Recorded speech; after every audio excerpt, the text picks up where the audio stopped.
बिस्मिल्लाहिर्रहमानिर्रहीम। ये बयान आज मैंने सुना, बड़ी हमदर्दी के साथ इन्होंने कहा कि कोई आलिम दीन रोड मैप नहीं देता है कि हमें इन ज़ालिमों से और इस कुफ्र शिरक से और इस ज़्यादती से कौन छुटकारा दिलाएगा। कोई रोड मैप किसी के पास नहीं, सब सब्र की तलकीन करते हैं। कोई नक्शा भी तो बताओ। तो पहले ये बयान आप सुने इनका, मुझे भी हमदर्दी है इनके साथ, इत्तेफाक है इनके साथ, लेकिन जो इनका सवाल है इसका जवाब किसी के पास नहीं है, उसका जवाब मैं देने की कोशिश करूँगा। उधर कोई बड़ी जामा मस्जिद थी, किसी बड़े आर्च खतीब को बुलाया गया था कि आपने प्रोग्राम करना है, जुम्मे की तकरीर करनी है। जब वो आया जुम्मे की तकरीर करने के लिए तो उसका मौजू था सब्र और शुक्र। जब उसने अपनी तकरीर का ओपनिंग किया, आगाज किया, तो एक नौजवान खड़ा हो गया। उस नौजवान ने सवाल किया कि आप सब्र और शुक्र का प्रोग्राम कर रहे हो, सब्र और शुक्र को छोड़े आप हमसे पूछे कि हम कैसी जिंदगी गुजार रहे हैं। मैं बीए पास हूँ, मेरे माँ बाप ने जिंदगी में जिस तकलीफ और जिस असलियत के साथ जिंदगी गुजार कर मुझे पढ़ाया, बीए पास हूँ, आज बाइकियाँ चला रहा हूँ। आज जुमे की नमाज में जब तकरीर और नमाज का टाइम था तो मैंने बाइकियाँ खड़ा करके नमाज पढ़ रहे हो। हमें आप ये बताओ कि ये पास हो, बाइकें चला रहा हूँ, रात को घर जाता हूँ तो पानी नहीं है, लाइट नहीं है, रात को रोटी नसीब नहीं है। सब्र शुक्र तो हमसे पूछिए आप हमें ये बताएं कि ये 78 साल में जो ये माशरे में जो जुल्म हो रहा है, ना इंसाफी हो रहा है और ये हमारे पर जो जालिम मुसल्लत है, इनसे निजात के लिए आपके पास क्या रोड मैप है? आप बताएं। आप जिस इलाके से आए हो या जिस घर से आए हो उसमें एसी लगी हुई है, आप जिस गाड़ी में आए हो उसमें एसी लगी हुई है, आप जिस मस्जिद में आए हो उसमें एसी लगी हुई है। आपको क्या पता है सब्र शुक्र का? आप हमें वो रास्ता बताओ, आप हमें वो रास्ता बताओ कि इन जालिमों से हमारी निजात कैसी हो। उस रास्ते का तयन करना आपका काम है और पीछे चलना हमारा काम है। ये बात है, कहते हैं 78 साल से जो हमारे ऊपर ये लोग मुसल्लत हैं, इसका कोई तोड़ बताओ और रास्ता बताओ, रोड मैप बताओ, तुम आगे चलो हम पीछे चलेंगे। तो मेरे भाई, इसका जवाब बड़ा सादा है, लेकिन इन उलमा के पास इसका जवाब नहीं है। ना तारिक मसूद के पास इसका जवाब है, ना अली इंजीनियर के पास इसका जवाब है, ना ताहिर अल कादरी के पास इसका जवाब है, ना तारिक जमील के पास इसका जवाब है, ना इमरान खान के पास इसका जवाब है, ना फजल रहमान के पास इसका जवाब है। किसी के पास इसका जवाब नहीं है।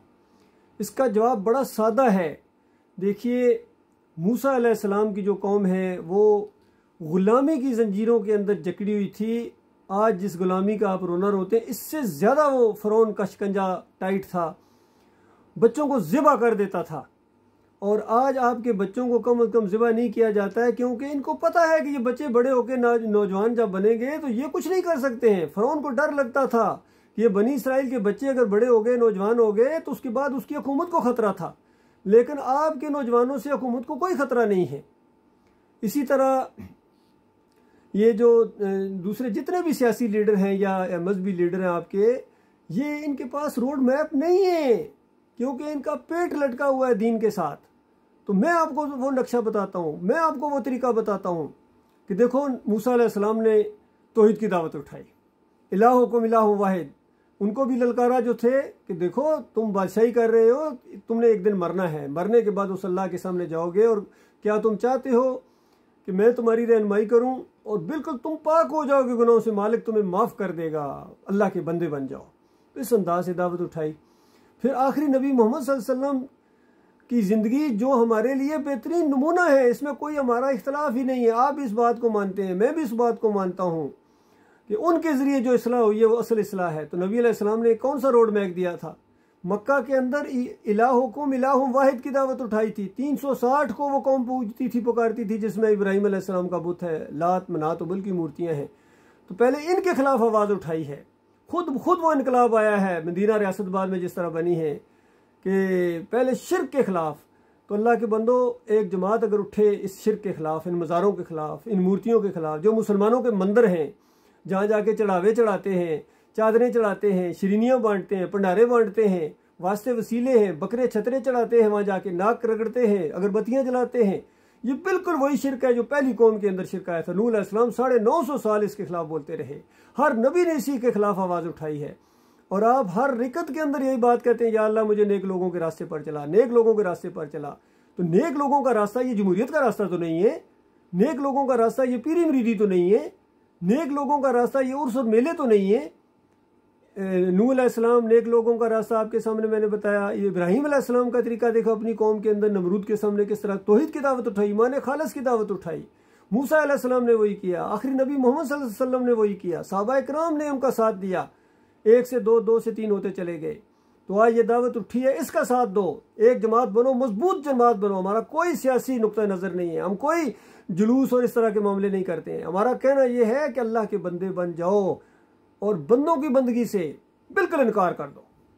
और ये जो शिरक और कुफर के जितने अड्डे हैं इनको गिराने का इरादा होना चाहिए आपका, कि जब इस्लामी हुकूमत आएगी तो सबसे पहले सलात कायम की जाएगी। जब सलात कायम होगी तो ये उजरती मौलवी नहीं होंगे, उजरती मौज़िन नहीं होंगे, वो अल्लाह के लिए नमाज पढ़ने वाले होंगे, अल्लाह के लिए अजान देने वाले होंगे।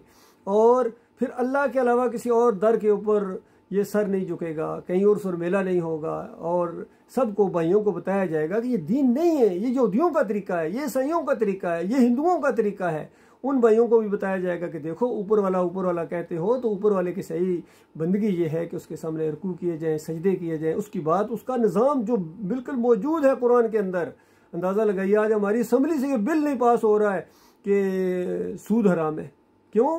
कि ये बुत हैं, ये अल्लाह के मुकाबले में सारे खड़े हो गए, अल्लाह के बंदो तो इनका साथ दे रहे हो और बारियां बदली कर करके आपके ऊपर हुक्मरानी करते हैं, डिवाइड एंड रूल करते हैं। तुम्हें पहले फ़िरकों में बांटते हैं, मसलकों में बांटते हैं, जमातों में बांटते हैं। तो इस्लाम का तो ये निज़ाम है ही नहीं है। और बड़ी सादा सी बात है, ये रोड मैप है, इसको ज़रा ट्राई करके देखो। ये दावत मैंने उठाई है अल्लाह के फजलो करम से, इससे पहले भी लोगों ने उठाई है। इसका साथ दो मेरे भाइयों, में बिल्कुल सही रहनुमाई करूँगा तुम्हारी, यकीन करो। दुनिया में भी तुम देखोगे तुम्हारी इज्जत होगी और ये सारी नाइंसाफ़ियाँ ख़त्म हो जाएंगी, अदल कायम होगा इंशाअल्लाह। लेकिन उसी तरीके से होगा जिस तरह आखिरी नबी मोहम्मद सल्लल्लाहु अलैहि वसल्लम ने किया है। और अगर नबी अलैहिस्सलाम का जो तरीका है वो छोड़कर आप जो भी तरीका इख्तियार करेंगे ये बड़ी शैतानियत होगी। दुनिया में भी जलीलो ख्वार होंगे, आखिरत में भी जलीलो ख्वार होंगे। और बिलफर्ज दुनिया में तुम एक फलाई रियासत बना भी लो, सब इंसाफ तुम्हें मिल गए, लेकिन ईमान नहीं है और शिर्क इसी तरह चल रहा है। उर्स चल रहे हैं, मेले चल रहे हैं, चादरें चढ़ाई जा रही हैं, डांस हो रहे हैं, वहाँ औरतें तक आकर गाती हैं, ये सब कुछ चल रहा है। तो जो मरेगा आग में, जो मरेगा आग में। तो बताओ अल्लाह के बंदो, ये बेहतर है या ईमान की दावत उठाई जाए और शुरू में ही जो अल्लाह के रास्ते में मारे जाएँ? इन लोगों के जुल्म और ज्यादतियों की वजह से जो मरेगा जन्नतुल फिरदौस में आंखें खोलेगा। तो ये मामला है मेरे प्यारे भाई, इस पर गौर करो। मेरे चैनल्स के ऊपर जितने भी बयानात हैं इसको आप गौर से सुने। इसके अंदर खालिस आखिरत का मामला है, ईमान का मामला है, तौहीद का मामला है, रद्द शिर्क का मामला है और नबी अलैहिस्सलाम का तरीका। बस कोई और तरीका नहीं माना जाएगा, बल्कि बर्दाश्त नहीं किया जाएगा नबी अलैहिस्सलाम के तरीके के अलावा जो भी तरीके हैं। क्योंकि आखिरी नबी मोहम्मद सल्लल्लाहु अलैहि वसल्लम ने जो तरीका इख्तियार किया है ये अल्लाह की सुन्नत है, तमाम अंबिया ने यही अंदाज़ इख्तियार किया है। तो इस पर मेरा साथ दो मेरे प्यारे भाइयों। देखना ये तुम्हारे सारे मसाइल चुटकियों में ना हल हो गए तो मुझे कहना।